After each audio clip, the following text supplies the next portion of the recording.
Yes, my people, today I'm going to show you how to move your playhead cursor. When you jump into Premiere Pro, the only way you can move your cursor at the moment is to click and hold and drag your cursor across. Click above your yellow line. If I try to click here or on my clips or here, it's not going to do that. And I'm going to show you a quick tip on how you can do that. All you need to do is go to your Premiere Pro at the top left, go to your keyboard shortcuts. As you can see here, this shows you all the keyboard shortcuts you could use right now. So for example, your Z is your zoom tool, your X is your mark clip, C is your razor.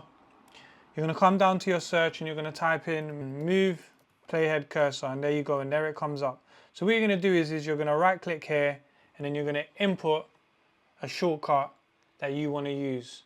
So for this purpose, I'm just going to do Option key and Z, and that's going to be my shortcut. You can pick whatever shortcut you want to, but for the purpose of this, I'm just going to do this. Now I'm going to press OK. So let me hover, wherever I hover my mouth, I'm going to press Option key Z, and there you go, the playhead cursor moves. Yeah, so as you can see, anywhere I'm moving my mouse, I can do it based on that shortcut. If you've liked what you've seen, please like, comment and subscribe, and I'll see you on the next one. Have a blessed day, my people.